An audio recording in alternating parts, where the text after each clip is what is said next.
এখানে যে পাসপোর্টটি দেখতেছেন, এই পাসপোর্টটি আমি পেয়েছি ১ মাসের থেকেও কম সময়ে। আপনারা কি পাসপোর্ট করতে চাইতেছেন? কোনো দালালের ঝামেলা নাই। আপনারা নিজেরা আপনার হাতে থাকা ফোন অথবা ল্যাপটপ ব্যবহার করে পাসপোর্ট করতে পারবেন। কোনো দালাল লাগবে না। শুধুমাত্র আপনারা যদি ১০ বছরের জন্য পাসপোর্ট করেন, যে বেসিক টাকাটা আছে এইটাই শুধু পে করতে হবে, এক্সট্রা কোনো টাকা পে করতে হবে না। আমি এই পাসপোর্টটি করেছি ১০ বছর মেয়াদে। আমার ৫,৭৫০ টাকার যে খরচটা আছে অনলাইনে, এইটাই আমি শুধু পে করেছি, এক্সট্রা কোনো টাকা পে করিনি। আমি পাসপোর্টটি পাইছি ২৯ দিনের মাথায়। আমি আরো আগে পাইতাম, কিন্তু আমার পুলিশ ভেরিফিকেশনের জন্য করে কিছুটা লেট হয়েছে, আর পাসপোর্ট অফিস থেকে অ্যাপ্রুভ করার জন্য করে কিছুটা লেট করেছে। আমি ২১ দিন মেয়াদি সময় নিয়ে পাসপোর্ট করেছিলাম, একটু লেট হয়েছে।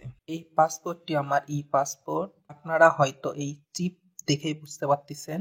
পাসপোর্ট ওপেন করলে প্রথমে একটি প্লাস্টিকের কার্ড পাবেন।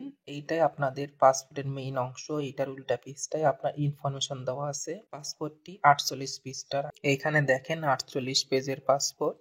আপনারা যদি এই পাসপোর্ট আমি কিভাবে শুরু থেকে শেষ পর্যন্ত করেছি এটা নিয়ে যদি ভিডিও চান, আমাকে কমেন্ট করে জানাবেন, তাহলে আমি এই নিয়ে একটি ডেডিকেটেড ভিডিও তৈরি করব। আজকের ভিডিওটি এ পর্যন্ত। আমার ভিডিও যদি ভালো লেগে থাকে তাহলে লাইক, কমেন্ট এবং সাবস্ক্রাইব করতে কিন্তু ভুলবেন না। আমার ভিডিওটি দেখার জন্য আপনাকে অসংখ্য ধন্যবাদ।